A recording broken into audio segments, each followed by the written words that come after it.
जय माता रानी जी की।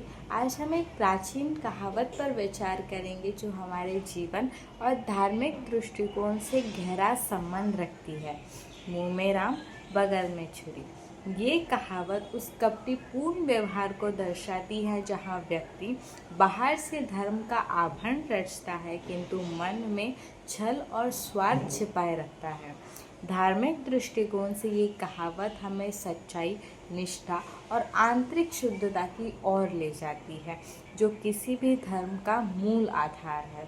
हमारे धार्मिक ग्रंथ जैसे भगवद गीता, रामायण और वेद बार बार यही संदेश देते हैं कि सच्चा धर्म वो है जो मन, वचन और कर्म में तालमेल लाए।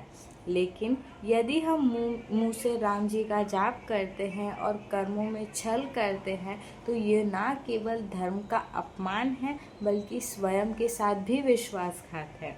राम जी का नाम लेने केवल शब्दों का जाप नहीं बल्कि उनके आदर्श, सत्य, करुणा और न्याय को जीवन में उतारना है। जो व्यक्ति बगल में छुरी रखता है वो ना तो राम का सच्चा भक्त हो सकता है और ना ही धर्म का शिष्य। रामायण में रावण का उदाहरण हमारे सामने है। वो बाहर से विद्वान, शिव भक्त और तपस्वी दिखता था, किंतु उसका आंतरिक अहंकार और अधर्म से भरा था। उसका भक्ति का दिखावा अंत में उसका पतन का कारण बन गया। इसके विपरीत श्री राम ने अपने जीवन में हर कदम पर धर्म का पालन किया। उन्होंने राजा होते हुए भी वनवास स्वीकार किया, मर्यादा का पालन किया और सत्य को कभी नहीं छोड़ा। यही कारण है कि राम का नाम आज भी हर दिल में बसता है। धर्म हमें सिखाता है कि हमारा आचरण स्वच्छ होना चाहिए।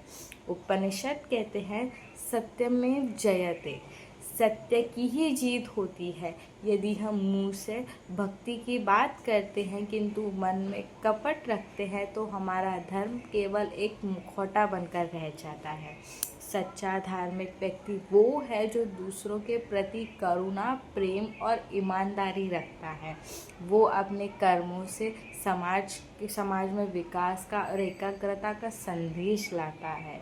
आज के समय में ये कहावत और भी प्रसिद्ध है।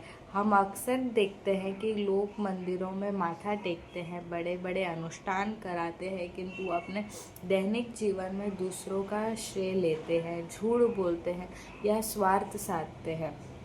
ये ठीक वैसे ही है जैसे मुंह में राम, बगल में छुरी।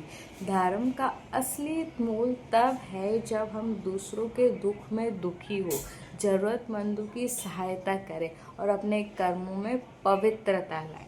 मुंह में राम, बगल में छुरी हमें आत्मचिंतन का अवसर देता है। ये हमें याद दिलाता है कि हमारा धर्म का मार्ग कठिन है किंतु यही जीवन का सार्थक है। आइए हम सब मिलकर ना केवल राम जी का नाम लें बल्कि उनके आदर्शों को अपने जीवन में उतारें। सच्चा भक्त वो है जो मन में शुद्धता लाए, कर्मों से पवित्र हो और दूसरों के प्रति करुणा से भरा हो। यही है धर्म का सच्चा स्वरूप। जय माता दी।